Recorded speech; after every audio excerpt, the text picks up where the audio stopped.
Hey guys, this is Divya and I'm back with another episode of Personalities. Today we're going to talk about a warrior personality, Rana Sangha. Before I begin, I would like to request you to subscribe Vaishai's channel and Vice Courses. There are many more video series coming and press the bell notification and watch the foundational videos made by Vaish sir which are also available in Hindi. Right? So let's get started. Sangram Singh I, he was popularly known as Rana Sangha. He was a king from Sisodia dynasty. He ruled over Mewar, the traditional territory of Guhilas or Sisodias in present-day northwestern India. Through his capable rule, his kingdom turned into one of the greatest power of northern India in early 16th century. He controlled present-day Rajasthan, North Gujarat, and parts of Madhya Pradesh and Uttar Pradesh. His capital was located at Chittor. In his long military career, he achieved a series of unbroken successes against several neighboring Muslim kingdoms, most notably the Lodi dynasty of Delhi. He united several Rajput clans for the first time since the Second Battle of Tarain and marched against the Timurid ruler Babur. Despite initial success, Sangha suffered a major defeat at Khanwa through the Timurid uses of gunpowder, which was unknown in North India at that time. He was later poisoned by his own nobles, and his defeat at Khanwa is seen as a landmark event in Mughal conquest of northern India. His reign was admired by several of contemporaries, including Babur, who described him the greatest Indian king of that time, along with Krishna Devaraya of Vijayanagar Empire.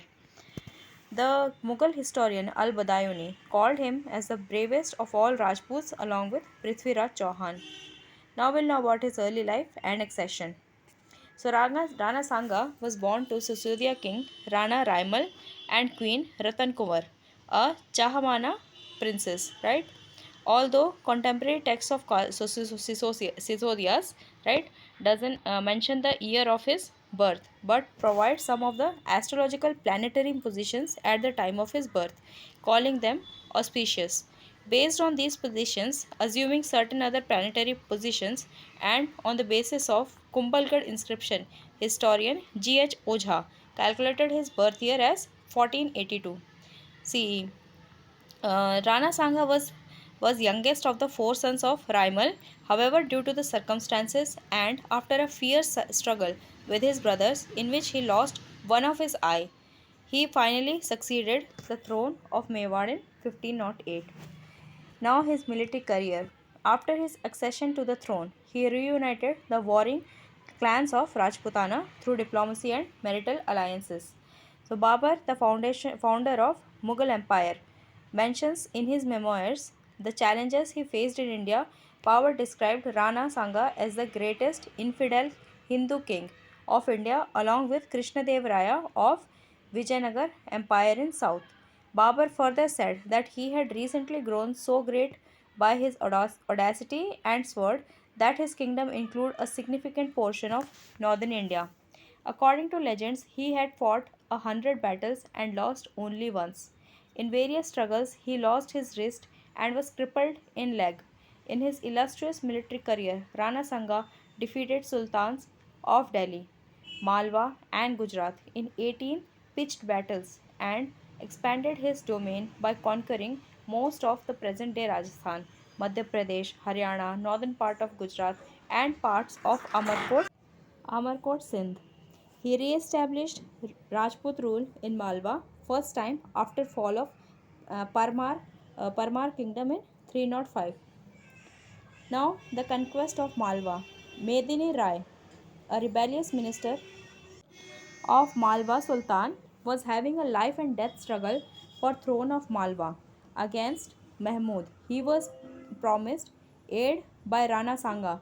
As a result, the combined Muslim forces of Gujarat and Malwa met the Sisodias led by Rana Sangha at Gagraon. The battle resulted in complete rout of Muslim forces and decisive victory of Rajputs. After the victory in battle, and other skirmishes aftermath. Rana Sangha conquered Malwa along with Chanderi. Rai made Chanderi his capital and became king of Malwa, while Silhaditya Tomar established himself as a master of Raisen and Sarangpur region. According to historian Satish Chandra, these events took place between 1518 and 1519. After the victory and restoring Hindu rule in Malwa, Rana Sanga ordered Rai to remove jizya tax from Hindus of the region. Wars against Lodhis. After conquering Malwa, Rana Sanga turned his attention towards the northeastern Rajasthan, which was then under the control of Khilji's ally, Ibrahim Lodi of Delhi. Ibrahim Lodi, after hearing the news of encroachments by Sanga on his territory, prepared an army and marched against Mewar in 1517. Rana Sanga, with his army, met Lodi at Khatoli on borders of Hadoti, and in the ensuing battle at Khatoli, Lodi army suffered serious reverses and fled. One Lodi prince was captured and imprisoned. In this battle, Rana Sanga lost an arm by a sword cut, and an arrow made him lame for life. Lodi, reportedly stunned by this Rajput aggression, once again moved against Mewar in 1518 to 1519, but was humbled again at Battle of Dholpur. Lodi fought Rana Sanga repeatedly, only to be defeated each time, losing his entire land in present day Rajasthan, while Rana Sanga's influence extended up to the striking distance of Pilia Khar in Agra. According to a 16th century text, Pasharnath Shravan Sattavisi, Rana Sanga further defeated Ibrahim Lodi at Ranthambore after the siege of Mandsaur. Now his campaign in Gujarat. In 1520, Rana Sanga invaded Gujarat on the quest of the succession of the state of Idar. With his powerful army of 40,000 Rajputs supported by his three vassals, Rao Ganga Rathod of Marwar too joined him with a garrison of 8,000 Rajputs. The other allies of Rana were Rawal Uday Singh of Wagad and Rao Viram Deva of Merta. He defeated the Muslim army of Nizam Khan and persuaded them to Ahmedabad. Rana Sanga called off his invasion 20 miles before the capital, Ahmedabad.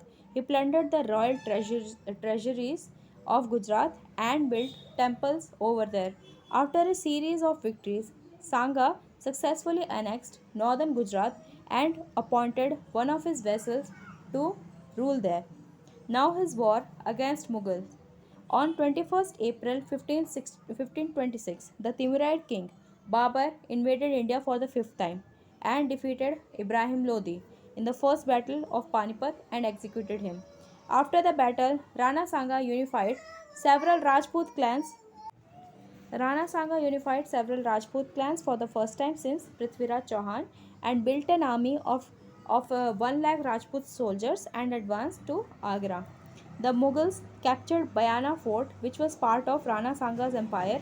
Therefore, a major clash took place in Bayana in February 1527, in which Mughal forces of Babur, led by Chin Timur Khan, were defeated by Rajput forces led by Prithviraj Kachwaha and later by Rana Sanga in last parts of the siege.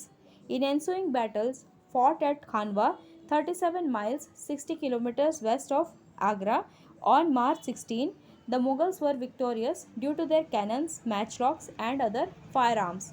Rana Sanga was struck by a bow by an arrow in middle of the battle and was removed from this battle by his brother-in-law, Prithviraj Kanwaha of Amber, along with Prince Maldev Rathod in an unconscious state.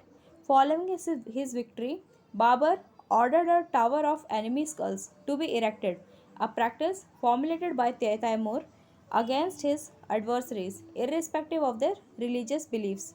According to Satish Chandra, the objective of constructing a tower of skulls was not just to record a great victory but also to terrorize opponents.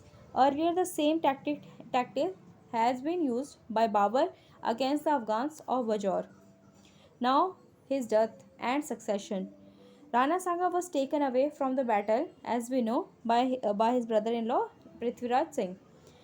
After regaining consciousness, he took an oath to not to return Chittor until he had defeated Babur and reconquered Delhi. He also stopped wearing a turban and used to wrap a cloth over his head. While he was preparing to wage another war against Babur, he was poisoned by his own nobles, who did not want another conflict with Babur. He died in Kalpi on January 1528 and was succeeded by his son Ratan Singh II. With this, we have come an end to this episode. So, hope you enjoyed it. Thank you so much for watching the video. We'll meet in